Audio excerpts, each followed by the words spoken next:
दोस्तों नमस्कार। दिल्ली में नीति आयोग की बैठक का विपक्षी दलों के मुख्यमंत्रियों ने बहिष्कार कर दिया। इसकी घोषणा वे पहले से कर चुके थे। चूंकि ममता बनर्जी ने इस बैठक में शामिल होने की घोषणा की थी, इसलिए वह बैठक में आए, लेकिन उन्होंने बीच में ही उसका बहिष्कार कर दिया। उनका आरोप है कि उन्हें नीति आयोग की बैठक में बोलने के लिए बहुत कम समय दिया गया और उनकी माइक भी बंद कर दिया गया। सरकार ने उनके इस दावे का खंडन किया है, इस आरोप को निराधार बताया है।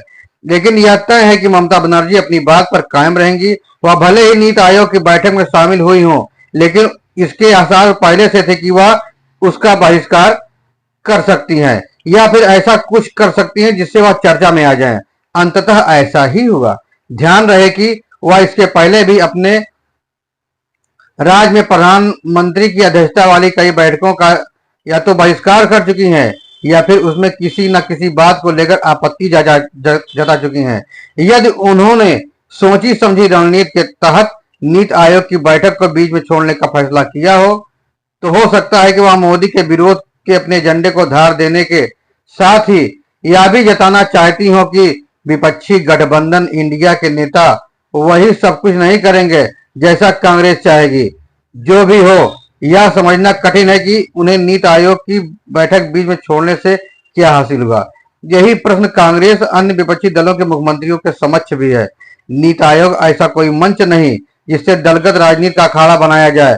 वैसे भी इस बार तो नीति आयोग की बैठक का एजेंडा देश को 2047 तक विकसित राष्ट्र बनाने के उपायों और सुझावों पर केंद्रित था। आखिर इस एजेंडे पर विपक्षी दलों के मुख्यमंत्रियों को राजनीति करने की क्यों सूझी?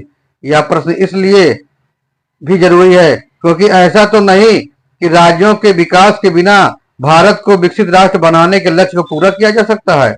यह मानने के अच्छे भले कारण है कि विपक्षी गठबंधन नेता अभी भी चुनावी मोड में है और यह ठान चुके हैं कि वे किसी भी यहाँ तक कि राष्ट्र के हित के विषय पर भी केंद्र सरकार से मिलकर चलने को तैयार नहीं है। इसकी झलक संसद में भी मिल चुकी है।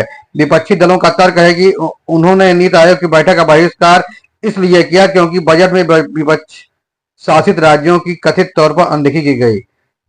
एक तो यह जनता को गुमराह करने वाला तर्क है और फिर यदि उन्हें ऐसा ही लगता है तो उन्होंने अपनी बात नीति आयोग की बैठक में प्रधानमंत्री के समक्ष कहने का अवसर क्यों गंवा दिया।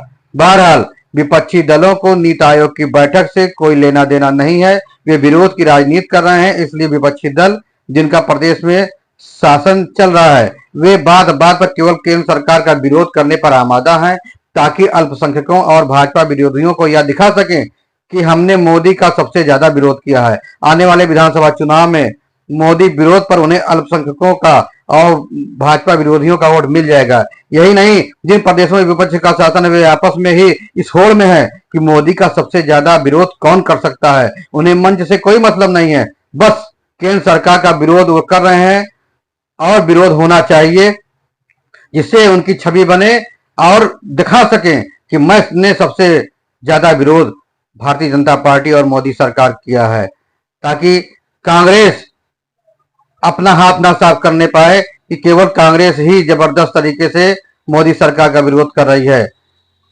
विपक्ष आपस में ही चक्कर में है कि सबसे ज्यादा मोदी विरोध पर कौन है और कौन सबसे ज्यादा वोट पाएगा। वे इसी मोड में है कि कितना अधिक से अधिक मोदी विरोध किया जाए कि जनता का दृष्टिकोण उन्हीं के सामने आ जाए, जनता ठीक उनके सामने आ जाए। फिर मिलेंगे नई जानकारी के साथ, नई खबरों के साथ। तब तक आप स्वस्थ रहें, सुरक्षित रहें। धन्यवाद।